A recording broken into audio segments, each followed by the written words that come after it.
EA Interviews, episode 180. Inspiration, transformation, success stories, and the Imperfect Action Round. 7 days a week.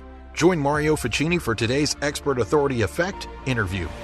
All right, Expert Authority world. I don't know if you've ever felt like you had something inside of you you wanted to share or you wanted to be successful. But let me ask you, do you want success or do you want significance? Do you want to leave a lasting footprint, a ripple, whatever you want to call it? It doesn't really matter. Catch the concept.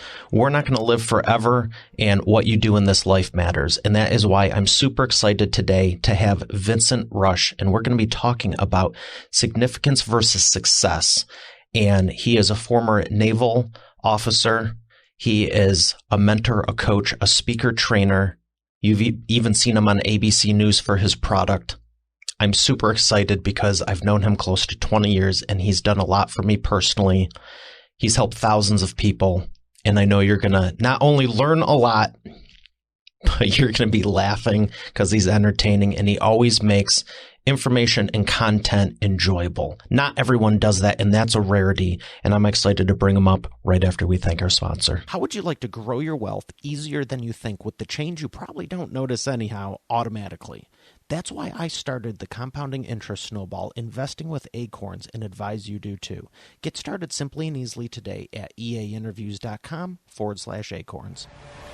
Here he is, ladies and gentlemen, Mr. Vincent Rush. How are you doing today, Vince? Well, my name is Vince Rush. I live in Monroe, Ohio. I'm on half west of the right hand of Jesus. And if you've ever been driving down 75, you know what I'm talking about. It's a 60-foot tall Jesus statue on the side of the road. Mario, I'm doing great, buddy. It is good to catch up with you. We go way back. And I've ever since you were a young little lad, basically I would see you at conferences and all that. And you were always one of the first people to come up and engage in conversation. And so I've always kind of been a little bit of a fan of yours just for your ambition. And, it's an honor that you would even consider having me on your show. So thank you very much. I'm thrilled to be here. I do want to back up one thing that you said. I was not a naval officer. I was a naval photographer. Okay. And so I traveled with USO Tours with Shields back in 1983, 84 timeframe. I did a tour with Wayne Newton. So it's true. It makes for interesting conversations on airplanes. I can tell you that. I love when I talk to somebody and engage somebody in conversation. I'm a networker by heart. I love to network with people. And one of the other things my mentor taught me years ago is he said, "What makes you more uncomfortable than anything?" And I said, "Talking to strangers." He goes, "Fantastic." He goes, "Nothing great is ever accomplished within the confines of your comfort zone." He said, "I don't want you to go to bed one single night for the next 6 months until you've had one conversation with one random stranger and you've exchanged first name and last name. And it only counts if you can pop out a little." Back then we didn't have smartphones to put our notes in, but pop out of one of those little spiral pocket notebooks and write down. Like the cops do. Exactly. Mario Ficini met at Kroger's, does podcasting.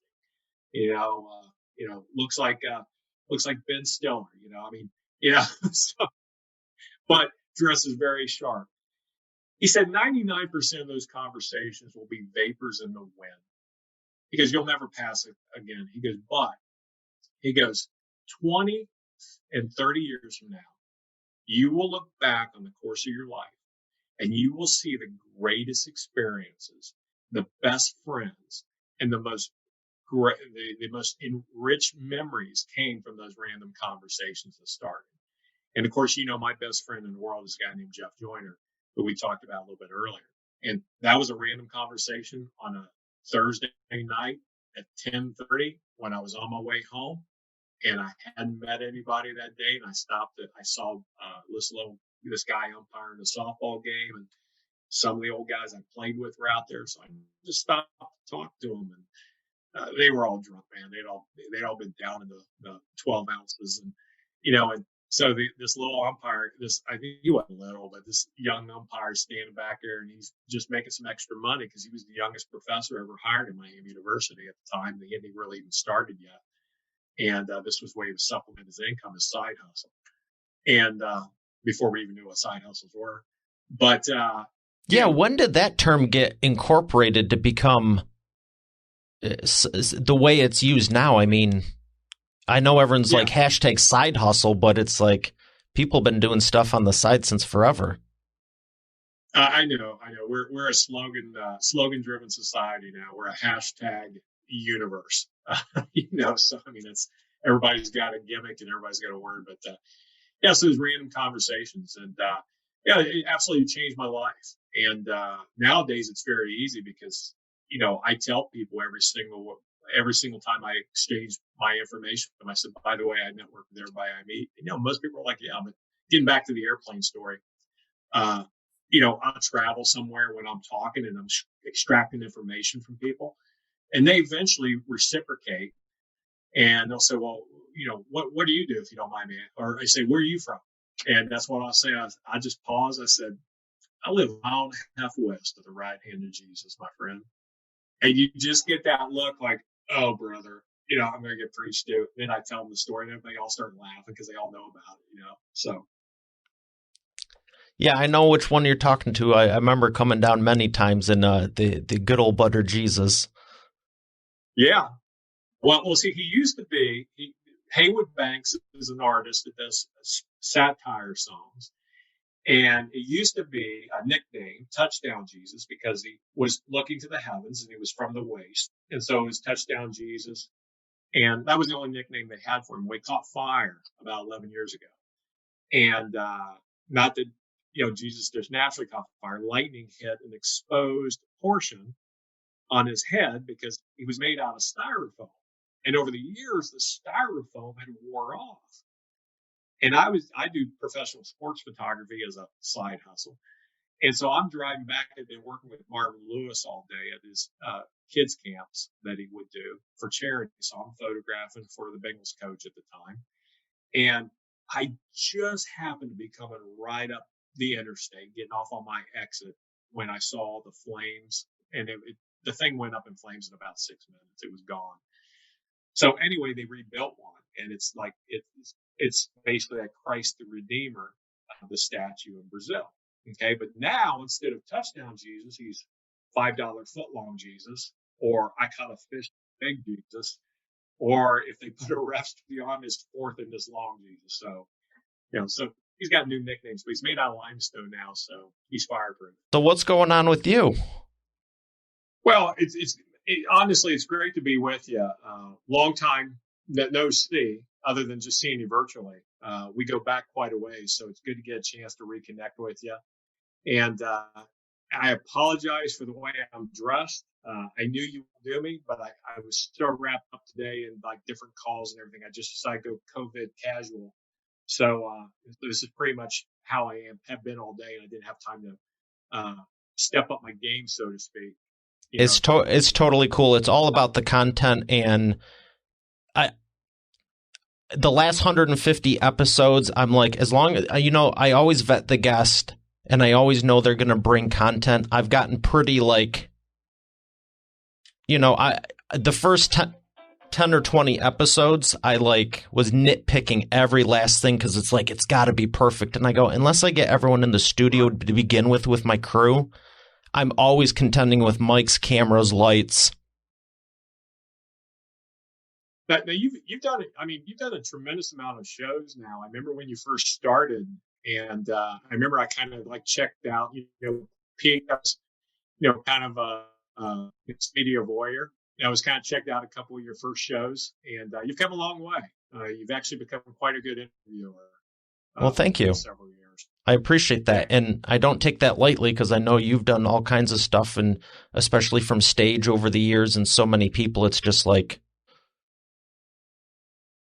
It's inspiring. Yeah, I mean, I have my times. There's times that, of course, I have a professional speaker in my organization by the name of Jeff Joyner, and I'm always kind of going to him, asking how I did. Of course, he never wants to, make me mad or anything, so he's always kissing my butt, tell me all was great, it's great. But there are certain times when you come off the stage and you just laid an egg, and and even while you're up there, sometimes talking. You feel yourself start to sweat. You start to get all kind of because you just know just by looking at the crowd of people that nobody's getting it, nobody's into your message, and so it's just like, okay, how quickly can I get to my point and wrap up? I usually do better when I don't use notes. When I do use notes, I find myself trying to deliver a speech rather than just having a conversation from Yeah. stage.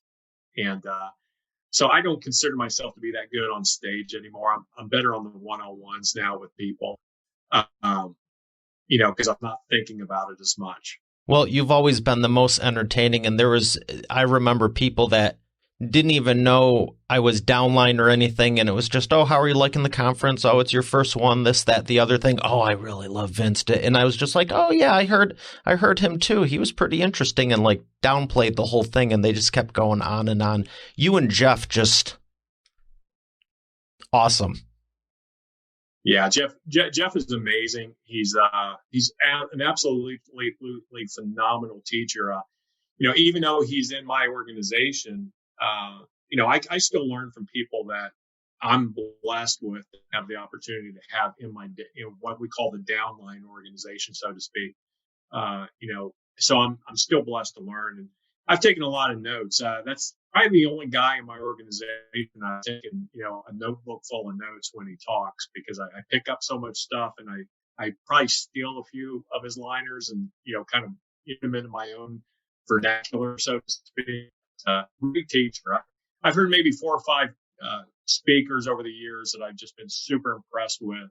The shirt that I'm wearing, where it says "The world is your hero," came from a guy named Kevin Brown, who I was out in Las Vegas with Amy about a year and a half ago. And Mario, I think you know a little bit of my story, and from the standpoint that I'm an avid reader, and one of the best things my mentors ever taught me years ago was, he said, you've got to protect this hard drive between your ears, and you've got to be intentional about the programming that, because you and I both have read a similar book, Think and Grow Rich, and we're both fans of Napoleon Hill. I know that. And we've come to learn that we do become the sum total of the 5 people that we associate with the most, the books we read, and nowadays the audios that we listen to, which wasn't an option when you wrote the book, but that constant programming. We have to be our own antivirus programs. And so one of the best things my mentor Alan taught me years ago, and Alan, of course, was in 1992, when I sat down with him to talk about my New Year's resolutions, because I wanted to impress him, to show him how goal-oriented I was. I was a young 28-year-old kid. I was, pretty much broke at the time, had nothing going for me. I always laugh about my background to say I was pretty much raised at where I come from, you can take the man out of a trailer park, but the hitch is always in his heart. And that's kind of was my background, my upbringing. So all my friends at the time were beer drinking, pot smoking, softball players. And, I spent the last 5-7 years playing 270 games a year and traveling around the country. And these were the guys I hung out with, guys with names like Grubby and Skeeter and Smitty. And this is my core crew. And but when I got associated with a mentor who could make a positive impact in my life, I remember I sat down with him in January and I said, I want to share with you my New Year's resolutions. And he just kind of looks at me and he goes, I won't see those. And I was so dejected. I said, what do you mean? He goes, broke people set New Year's resolutions. Because wealthy people set personal development goals. He said, how many books do you plan on reading this year? Honestly, Mario, I just made up some number. I said 8. And he goes, yeah, you could probably read those on the commode.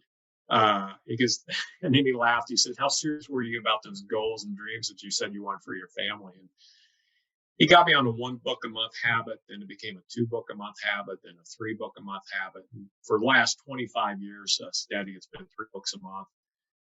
For 25 years, and meaningful books, not like Lord of the Rings and, Jack Reacher novels and that type of thing, or Tom Clancy's, but meaningful books for this up here. And so last year, my wife and I are in Las Vegas. We were celebrating our 30th wedding anniversary. And by the way, if you get into speaking, or you're speaking on a stage and you realize that the crowd just ain't digging me, they ain't into my content, always stop. They said, oh, by the way, I don't think I mentioned before I got started, my wife and I have been married 30 years. And everybody will applaud. There's no easier way to get cheap applause than tell them how long you've been married. So she wanted to take a nap. We were staying at the Wynn Hotel. And I was walking down. We were there for an event I was doing. And I was done with that. And we were going to spend an extra day or two going to some of our favorite restaurants out in Las Vegas. And I saw a banner for a speaker, and it was, come here, Kevin Brown, talk about the hero effect. And it was a pretty good banner, or else I probably wouldn't have been attracted to going in. And much like your banners that you have, whoever does your artwork does a great job. But so I just walked in like I belonged there. And I just kind of sat down with my little notepad, because I always got a notepad with me. And this guy, Kevin Brown, gets on stage, and I have never been so captivated by one single speaker from beginning to end. For an hour and 10 minutes, this guy never looked at a note. He told his story. He had helped ServPro become $1 billion plus company.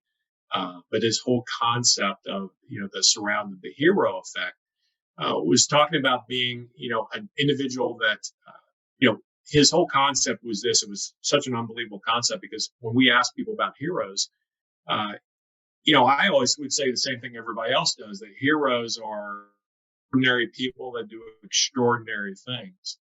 And in reality, Kevin says just the opposite.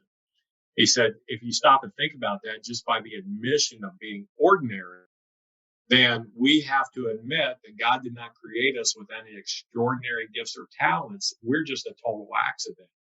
And it's a miracle that we're even here. He goes, but in reality, because we're all individual miracles, he said, if you flip it on the script, that heroes are actually extraordinary people who choose not to be ordinary in everyday situations.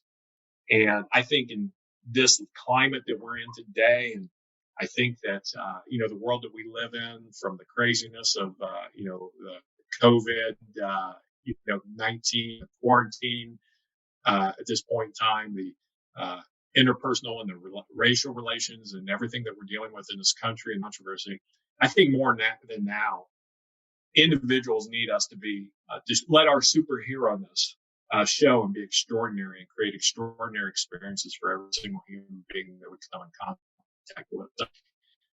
It was out of the hundreds of books I've written, it was definitely the Hero Effect, which was the book he wrote, was in the top 5 of any book I've ever read. And I've probably read it 4 or 5 times. I've probably given away 30 plus copies of it on airplanes to different people. In fact, Kevin should be paying me a commission. But for doing all that, he sent me a free T-shirt. So, so that's why I love to wear it. And, I think as heroes in people's lives, I think every time God blesses us with putting us in the path of another individual, he's created a unique opportunity for us to be extraordinary. He's created an opportunity for us to show up and give our very best in the here and now. And when we master the here and now, then he trusts us with the next. And, that's what the whole shirt's about. And, it's just, it's one of my favorite shirts to wear around, because it sparks up so many conversations. Well, I noticed it right when you came in, and I really do like it, because I remember when we were on the phone, you were telling me about the book, and you highly recommend it. Yeah, absolutely. I mean, I make no commission from it. I'm not as smart as you. I haven't written 3 to 4 books and had them published. It's kind of more of a dream of mine, but I'm going to have to hire a ghostwriter to do it. So because like I said, I'm not much of a writer. I failed the English 7 times. It's not that hard. Okay. Once you get your thoughts out, you don't need to be I remember reading Robert Kiyosaki, and one of the things that stood out in my mind is the interview, and the girl was saying, oh, I've always wanted to write a book, this and that. And she was talking about the typos or something, and he says something to the effect of, it's best selling, not best written. I'm like, done deal. Yeah. Well, speaking of Robert Kiyosaki and Rich Dad Poor Dad, I've kind of followed you on social media a little bit. I understand the anniversary of your father's, ascension into heaven. That was not too long ago. Yeah, 3 years this April. 3 years, yeah. It was actually Good Friday 2017. Yeah, and you even wrote a book dedicated to other members of your fathers, correct? I did. Yeah. Yeah, I mean, it had to be an emotional project for you. It very much was. But I'm glad I did, because he wrote for a magazine for 25 years. And I drove down to actually Toledo with Mom, and we compiled 25 years of the magazines. We had the staff scanning stuff in while we're organizing it, this and that. And we took all the best stuff of his and I organized it to make it, into a book and everything. But there was a common theme, and it was a little bit surreal, because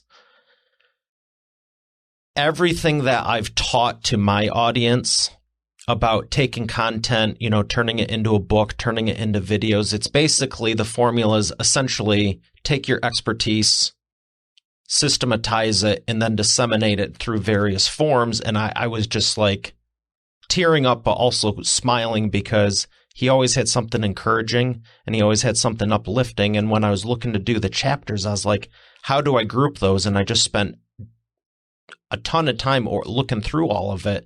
And I was like, there was some commonalities through, 1 month it's this, 1 month it's that. Well, 12 times 25, there was a little bit of a data sample to go through, but I found the commonalities, and I was like, he was doing this before we even had internet. So it's why I love doing what I do, because it's like anyone has their expertise, different areas, but everyone has their own area of expertise that they can turn it into something and do some big things with it. It's just a matter of getting it out there, and this is one way to do it. You don't even need to write. We could talk for 5 or 10 hours and have pointed questions, and you're just sharing the information, and then you can turn that into a book. You can turn it into a podcast, a show, a live stream, or whatever. And all those episodes live on in perpetuity out there on the internet somewhere. So 40, 50 years from now, your grandkids are going to be, your kids are going to be taking his grandkids, hey, let me show you Grandpa here and what he used to do before his hair all turned gray, and what little he has left of it. So you're going to have those moments. Well, I appreciate you for painting that picture, because that will be awesome. I want to ask you about significance and not just success. Why do you think so many people chase success, and why would you say it's more important to have significance? Well, because I think the ROI of life should be happiness. And without true happiness, there really is no success. I often say this, and I think you may have even heard me say this at some point in time, is that I know people that where I grew up in, I know people live in trailers, mobile homes, that I consider to be wealthy, versus people I know that live in mansions in Cincinnati, Ohio, who I consider to be poor. They may be rich because they have if you have a balance sheet mentality versus a mission mindset, then you measure success by everything the world has taught you. That it's based, your house. If I get a bigger house, we'll be happy. If we have more cars, we'll be happy. If I have more money, we'll be happy. If I'm richer, we'll be happy. And so you're associating and tying all your happiness into external circumstances, and happiness and fulfillment is only found from within.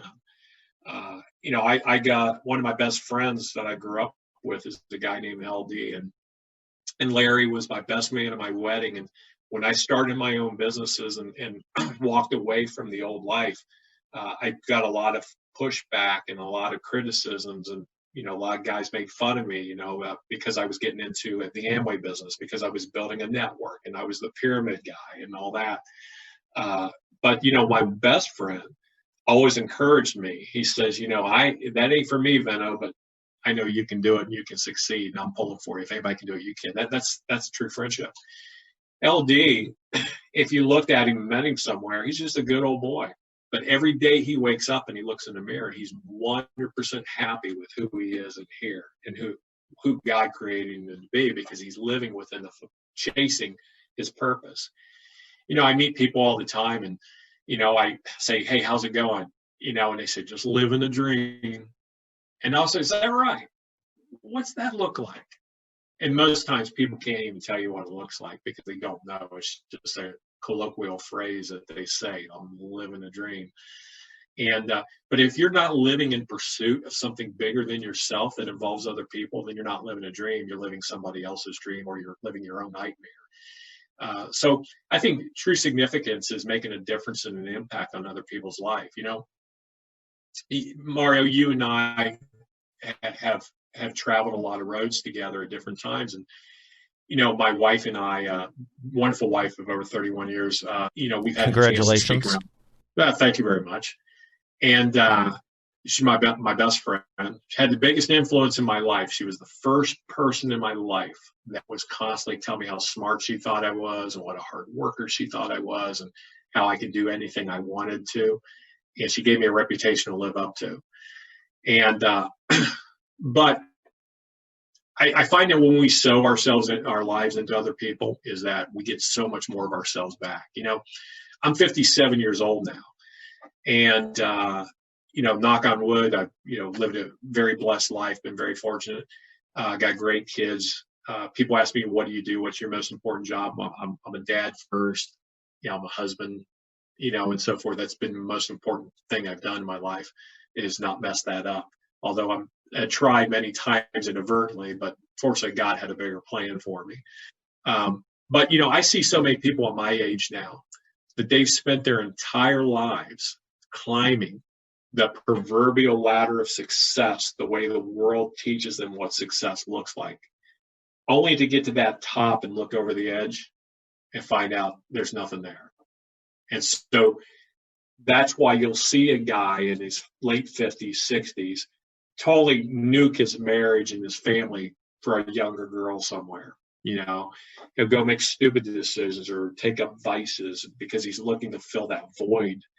And so, if you chase John Calipari, who coached the UK Wildcats, or still does coach them. I've done photography work for him too.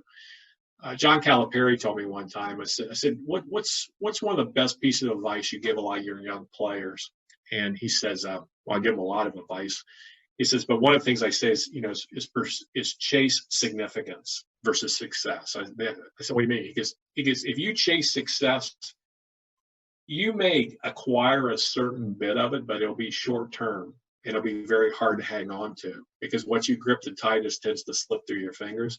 But if you chase significance, success will hunt you down and attach itself to everything that you do. And significance is not achieved without impacting and having involvement in other people's lives. So that's what I mean by that. Well, I love that you've always taught that, because whether someone is 30, 50, 70, they can change it at any point in time.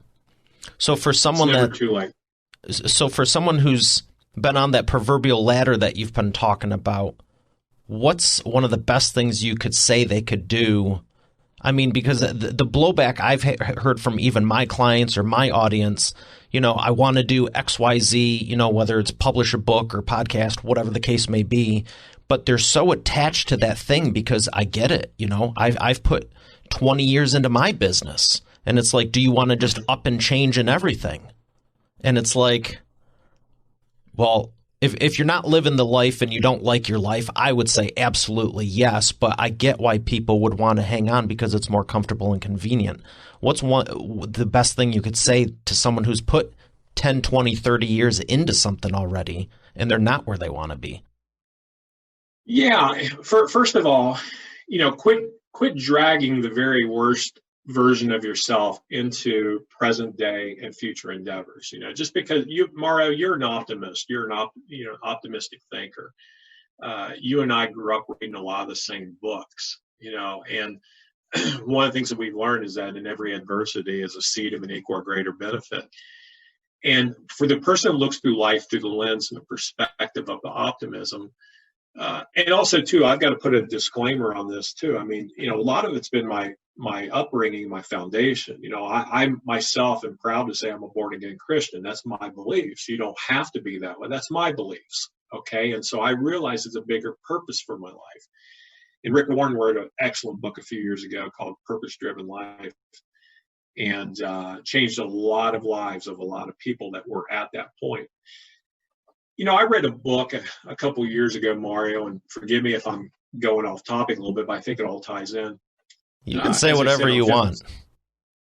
Okay, well, I have respect for your show and your audience, but here it is. I'm 57 years old now. Well, when I was 50, when I was getting ready to turn 50, I was never bothered by turning 40.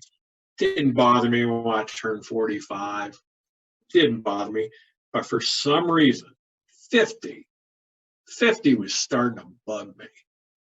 And when I got to be when I was 49 and about 6 months into being 49, I started eyeing that mile post, that mile marker. And I started thinking, man, I was supposed to have had this by now. I was supposed to have been driving this by now. I was supposed to have been living in this big of a house by now, and I started living in the balance sheets. I started taking inventory of the balance of my life up to that point in time. And I was focused, I all of a sudden started focusing on success and the measure of worldly success. Well, I was actually going through a funk, through a depression. And as I mentioned to you a little bit, I've read 3 books a month for 25 years now. I'm an avid reader. I believe apathy is mediocrity's weapon of choice. And so I was just in a funk. I wasn't reading anymore. I hadn't read a book in 6 months.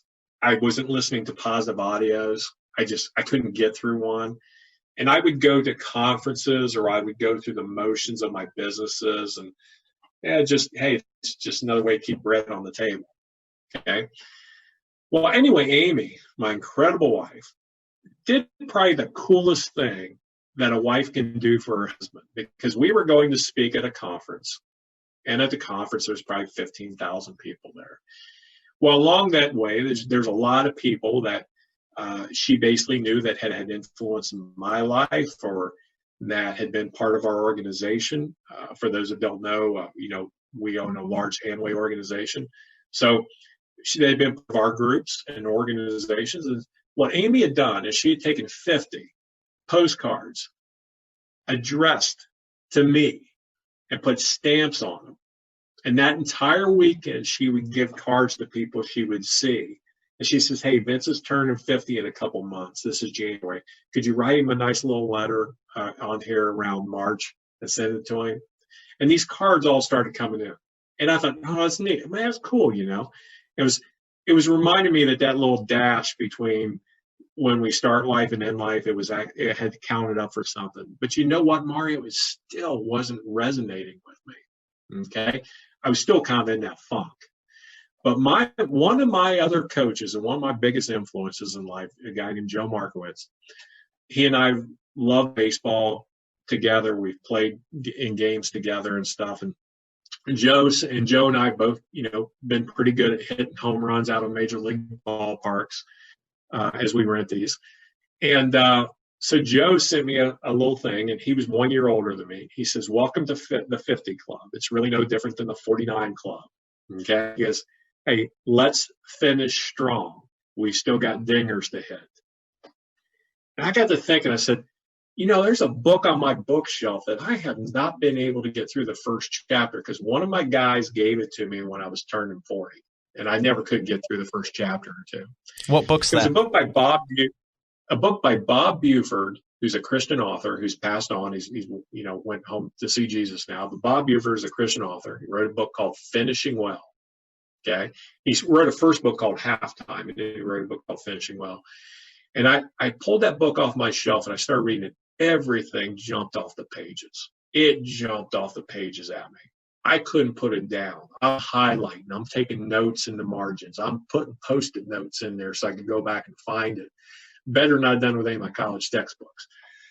And what got to me, that flipped the switch for me at the age of 50, okay, was he talked about a football game, and he talked about nobody remembers who's leading in the first half.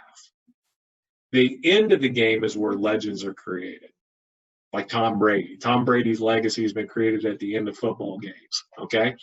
So everybody, it doesn't matter where you are at halftime. It matters how you finish the game. He goes, and those individuals who have the most difficult transition, because great coaches make halftime adjustments. That's why Bill Belichick is so famous. He's never out of the game, no matter what the score is at the first half, because he's coming back with a plan in the second half. And probably video of how the other team plays. But anyway, nonetheless, okay, if it's a deflated ball or a bootleg video or just a new strategy, he's coming with, okay? So, and he's got the greatest second half quarterback in the history of the NFL, okay? But I said the people that have the hardest time making this transition from the first half of life to the second half of life, whatever you decide that may be, 30, 35, 40, in my case, 50. Because I still got 50 good years left to go. What am I going to do? Are those who give up the relentless pursuit of success by the world's standards in favor of the pursuit of significance in alignment with what God called you to do with your life? Sowing in other people. See, when we stay wrapped up in ourselves, we make a very small package. And when I was living in the balance sheets versus the mission statement for my life, or the mission mindset, I had the balance sheet mentality versus the mission mindset, I was all wrapped up in myself and looking at just me and the sum total of what I had accomplished or accumulated at 50. So that's kind of what I mean. It's a long answer, but that's exactly what I mean.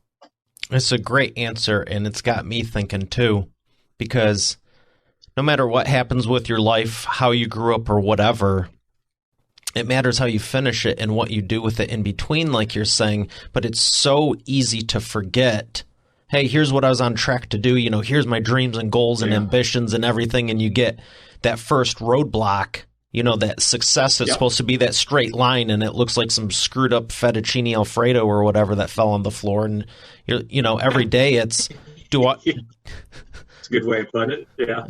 It's a way. Little Olive Garden fettuccine right there on the floor. It was mixed up to begin with, but now. Hey, you can't go wrong with Italian. But every day it's like this pursuit of, do I want to keep caring? It might go great, it might go bad, but, am I going to give it another shot today? And there's so many detractors in the world that just want you to fail.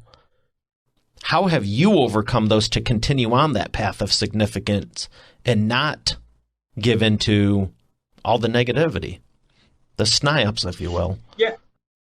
Yeah, and I'm not immune to it, because if I allow myself to surround it, what I've done, I think, is I've been very fortunate to develop a good filter. And I just remember one of my mentors taught me many years ago. He said, don't take swimming lessons for drowning people.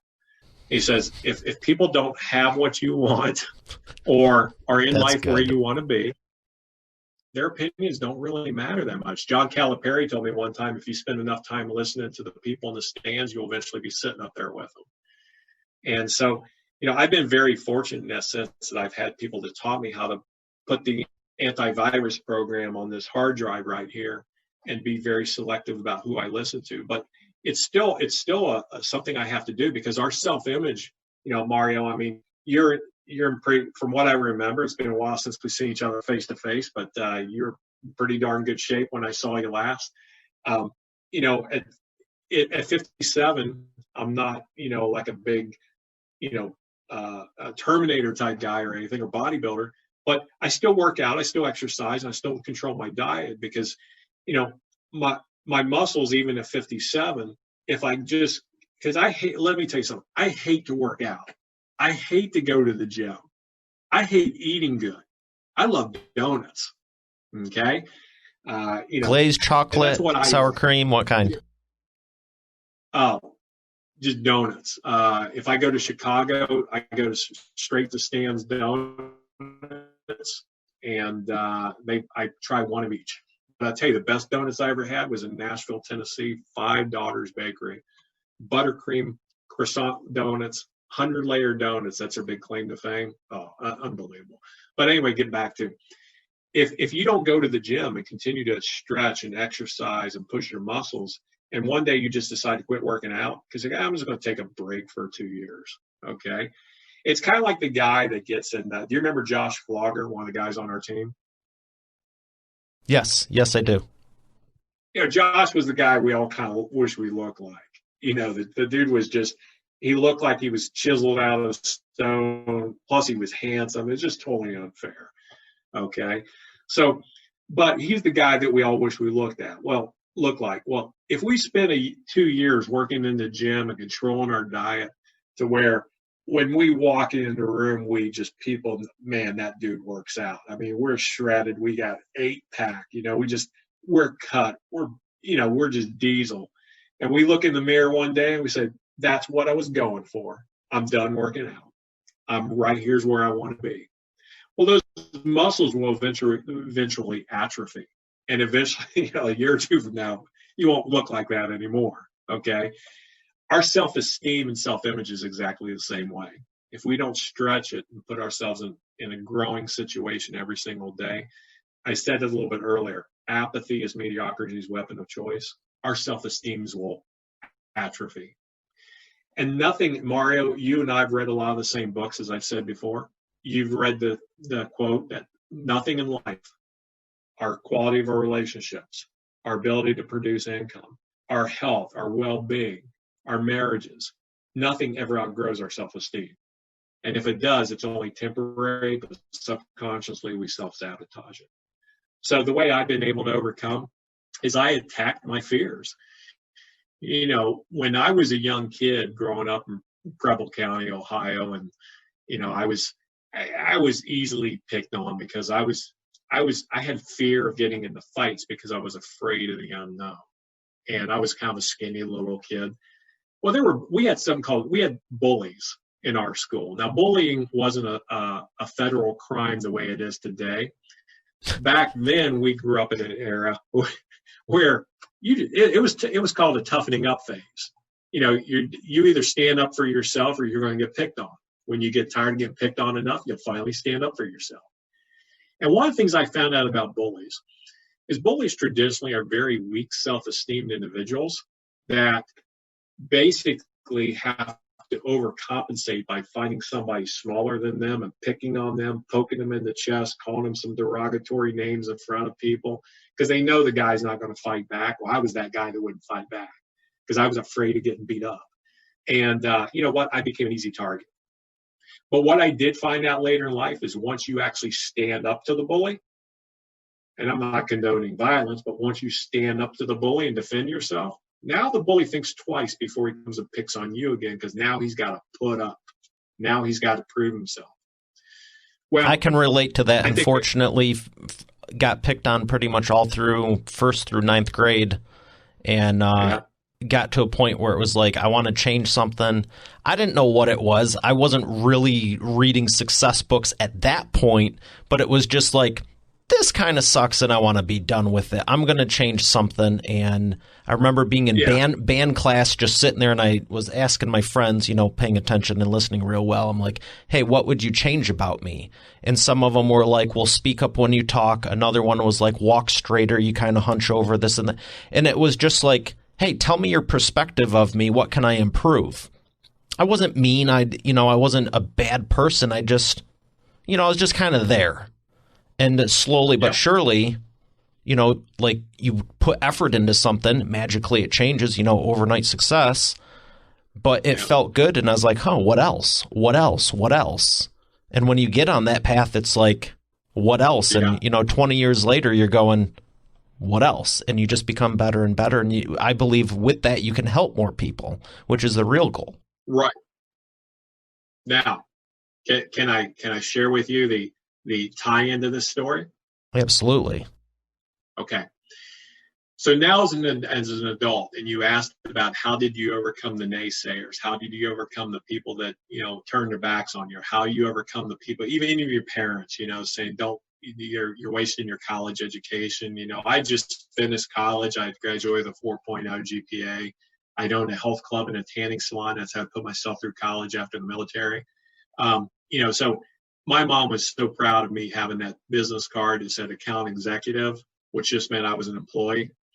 And but she was so thrilled about that. So when I get into network marketing and into the Amway business, basically she was one of the first naysayers. But, I also realized she did it out of love because she cared about me, not because she was embarrassed. She was just loved me and she didn't want to see my feelings hurt. But so how did I overcome all that? Especially in one of the business models that probably gets the most negative of any business model out there, because my philosophy on that is because, one, anybody can get involved with it, but two, it is exceptionally hard work to be successful in it. And so thousands more people get in that don't do well than people get in that actually do well. Okay. So my only thing is I had learned from those years of being picked on by bullies, and then when you finally stand up to them, fear is a spiritual bully. Fear is that invisible bully that doesn't take his finger and poke us in the chest up against the locker, but it puts that fiery little dart in our subconscious, causing us to be afraid of what other people might think, afraid of looking foolish, afraid of being laughed at. Okay. And when you stand up to that spiritual bully of fear, it bugs you less and less and less, because in the spirit realm, it knows that it has no power over you. And it goes and seeks another timid soul or weaker victim. Because in my way of thinking is, when you're called to do something great and you're called to do something that involves the lives of other people, you will face adversaries. You will face naysayers. But it's not because they have anything in particular about you. It's because they get the unction to give you a hard time about, because there's forces out there that don't want you to win and don't want you to succeed. Because if you do succeed, you make positive, impactful change on other people's lives. When you're able to sow into other people and give to other people, maybe you see marriages come back together. Amy and I we've been married 31 years now, as I mentioned earlier, but the day I met a different group of people that changed our lives, we were ready to get divorced. Okay, because we've been married for 2 years, dated for 4 or 5 years before that, and just realized, we just got whole different lives. We're going our different ways. And we never wanted kids. And now we've got 2 wonderful kids that are very empathetic individuals, very caring and compassionate kids, never given us an ounce of trouble, never even have been so much as even had a speeding ticket. I mean, they're just incredibly good kids, and they're going to go out and make impacts on the world on their own. Because, we were talking a little bit earlier about the state of our race relations in our country as they exist today. I think the foundation is really what we need to focus on, and that foundation begins at home. I've said this before. I don't believe we have a problem with racism in our country. I believe we have a spiritual problem. And when we take care of the foundation, because racism is hateful. Racism is a spirit of hate. It's a spirit of evil. It comes from an evil place. Okay? And so when we can make a difference in the mothers and fathers, and we can bring families together and make a positive impact, and we can when mom and dad stay together, that little child doesn't grow up dragging baggage through his life with him that this was all my fault somehow. Because even though we tried to tell the kids that, they still drag that 50-pound weight with them all through life, thinking if I'd been a better kid, this wouldn't have happened, because that's the spiritual bully that starts poking them with that fiery little dart into the subconscious. But when we can actually teach kids to love themselves and be proud of who they are and feel good about themselves, guess what they do in turn? They feel good about other people. They treat other people kindly. And that's the way we end up, solving a lot of our world's problems is one person at a time, and the impact that we make. So, Mario, what you were saying about what you do, hundreds and hundreds of shows now. The way I look at it is that you're being prepped and you're in training, and you're going everything, every step you take, every video you do, every book that you write, every little speech that you give and talk to a group. It puts you one notch closer to what God's ultimately got called for your life, for what you're actually called, designed to do. And 10 years from now, when you're standing on stage in front of 15,000 people who've all paid a couple $100 to come hear you talk, you'll think again, that's why I had to go through all those struggles. That's why I had to go through those people laughing at me. That's why I had to go through the negativity.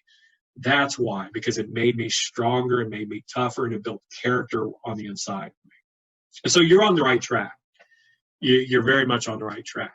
Through the books that you've written, the places that you've talked, and stuff, I know you were probably kind of nervous about it when you began. Am I right? Well, Expert Authority World, I can feel it getting real. I'm sure you can hear it. I know how this is going to end, and you're not going to want to miss it. So we're going to transition to part 2. I want to make sure Vince gets all the time he needs. This is only the second time I've ever done this, and you're not going to want to miss it. So join us in part 2 with Vince Rush. Why every business needs a book, including yours. Would you like to save 5+ hours with every prospect, generate more leads, and profit in your business now? Visit businessbookchecklist.com and learn how you can implement this in your business today. Spare change? How's that going to make a difference? I know that's what I thought before I started investing with Acorns. Throwing change in a jar is not very leverage and time consuming, but what about all the transactions you don't use cash for? Like majority? Acorns not only invest your spare change automatically with roundups, it also lets you add a preset amount to each transaction regardless. It's pretty inspiring to see how quickly and easily you can end up with a pile of cash instead of a pile of receipts. Get started simply and easily today at eainterviews.com/acorns. Once again, that's eainterviews.com/acorns. Hey, thanks for listening to today's episode. I hope you got a lot out of it. I know I sure did. If you haven't done so already, I invite you to subscribe to the show. And also be sure to check out eainterviews.com for complete show notes, the full interview video experience, links to the resources we mentioned, and more. Have a blessed day, and I'll see you tomorrow.